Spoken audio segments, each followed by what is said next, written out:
அனைவருக்கும் வணக்கம். Weekly pre market analyse பார்க்கலாம். நான் வாய்ஸாக கொடுக்குறேங்க, ப்ரைஸ் எதுவுமே நான் நோட் பண்ணல. ஓகேங்களா, நான் வாய்ஸில் கொடுக்குறேன், நீங்கள் நோட் பண்ணிக்கோங்க.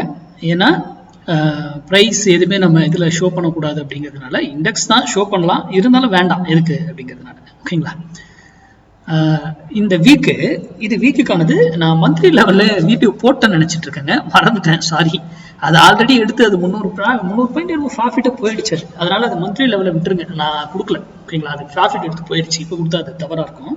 ஓகேங்களா, வீக்லி லெவல் மட்டும் இந்த வீக்குக்கு மட்டும் பார்க்கலாம். இது வியாழக்கிழமை வரைக்கும் எடுத்துக்கோங்க இந்த வேல்யூஸ். ஓகேங்களா, 22,662 வந்தால் பை, அதுக்கு நியர் எங்கே இருந்தாலும் பை பண்ணுறதுக்கான வாய்ப்புகள் இருக்குது. பை ஆகிறதுக்கு வந்துட்டு கீழே வந்துட்டு இப்படி போகலாம். அதுக்கு ஸ்டாப் லாஸ் அதுக்கு கீழே 22,558 டே கேண்டில் க்ளோசிங் பேஸில் stop loss. Or 15 minutes close வச்சாலும் எக்ஸிட் ஆகிட்டு மறுபடியும் அந்த 15 மினிட்ஸ் உள்ள வந்தாலும் நீங்கள் எடுத்துதான். அப்போது இந்த ட்ரேட்ஸ் வந்து எட்ஜிங் இல்லாமல் எடுக்காது.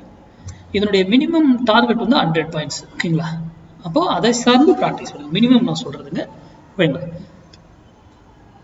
அதே செல் 23,242க்கு நேராக வந்தால் செல் ஆகிறதுக்கு வாய்ப்பு இருக்குது. 23,338 ஸ்டாப் லாஸ். ஓகேங்களா, இதுவும் same day candle closing base. அங்கேருந்து மினிமம் 100 பாயிண்ட்ஸ் உங்களுக்கு கிடைக்கும். ஓகேங்களா, மினிமம் தான் சொல்கிறது. ஹெட்ஜிங் இல்லாமல் தயவு செய்து வர்த்தகம் பண்ணாதீங்க. சரி, அப்புறம் இந்த ஒரு சிலர் எனக்கு மெசேஜ் பண்ணிங்க, சார் மார்க்கெட் இந்த மாதிரி இறங்குது, நான் ஈக்விட்டியில் வாங்கி வச்சுருக்கேன், இதெல்லாம் இதாகுது அப்படின்றது.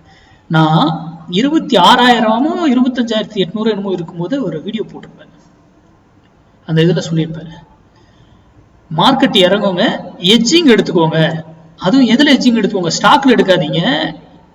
ஈக்விட்டி இதில் ஆப்ஷன்ஸில் போயிட்டு புட் ஆப்ஷன் ஒன்று, நீங்கள் இப்போ வந்து ஒரு 1 லட்ச ரூபா முதலீடு பண்ணியிருக்கீங்கன்னா அதுல இருந்து உங்களால் எவ்வளோ 5%, 8%, இல்லை 10% உங்களால் முடிஞ்சது. அப்படின்னா எவ்வளோ, 1 லட்சத்துக்கு எவ்வளோங்க, 10%னா 10,000, அது 8%னா 8,000.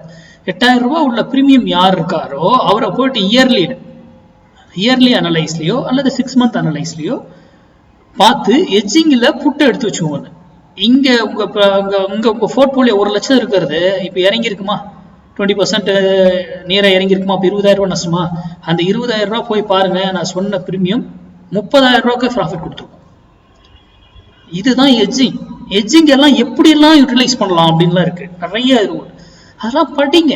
யாரோ ஒருத்தர் சொல்றாங்கன்றத நம்பியெல்லாம் என்னைக்கும் பண்ணாதீங்க தயவு செய்து. நான் இப்படி நான் சொல்றது சேர்த்து தான் படிச்சு தெரிஞ்சுக்கிட்டு அதுக்கப்புறம் ஓகே அவர்கிட்ட படிச்சு தெரிஞ்சுக்கிட்டோம், அது நடக்குதா அப்படின்னு நீங்க வெரிஃபை பண்ணணும். அப்புறம் தானே நம்ம ட்ரேட் பண்ணணும். அதனால தானே செபி இவ்வளோ ரூல்ஸ் எது கொண்டு வராங்க. நீங்க படிங்க, நீங்க படிச்சு தெரிஞ்சுக்கிட்டு அதுக்கப்புறம் பண்ணுங்க. யாரோ சொல்றத நம்பாதீங்க. நம்ம வந்து மேக்ஸ் சார்ந்து படிங்க, மேத்தமெட்டிக்ஸ். மார்க்கெட்டுங்கிறது மேக்ஸுங்க, அதை சார்ந்து நீங்க என்ன வேணா படிக்கலாங்க. ஓகேங்களா, மார்க்கெட் வந்து எவ்வளவு இறங்கினாலும் ஏறத்தாங்க செய்யும். அதுக்கு டைம் எடுத்து டைம் கரெக்ஷனா பிரைஸ் கரெக்ஷனா அதெல்லாம் உங்களுக்கு கண்டுபிடிக்க தெரியணும், படிக்கணும். அது எடுத்துட்டு அதுக்கப்புறம் அது ஏறும் பொறுமையா. ஈக்விட்டியில நிஃப்டியில ஏறிடும். ஆனா சில ஸ்டாக்ஸ் எல்லாம் வந்து நீங்க இதா எடுக்காத இருந்தீங்கன்னா அதெல்லாம் ஏறதுக்கு வாய்ப்பு டைம் எடுத்தாகலாம், பல வருடங்கள் ஆகலாம், இல்லைன்னு நான் சொல்றேன். அப்போ நீங்க எப்படி அனலைஸ் பண்ணி அதை எடுக்கிறீங்க அப்படிங்கிறத படி ட்ரேட் எடுங்க. ஓகேங்களா, அதுக்கப்புறம் இன்னைக்கு நாம ஆப்ஷன்ஸ் எதுவுமே கொடுக்கல, அதுக்கு ஏதாவது பிளான் பண்ற கூடிய விரைவில். ஓகேங்களா, நன்றி, வணக்கம், வாழ்க வளமுடன்.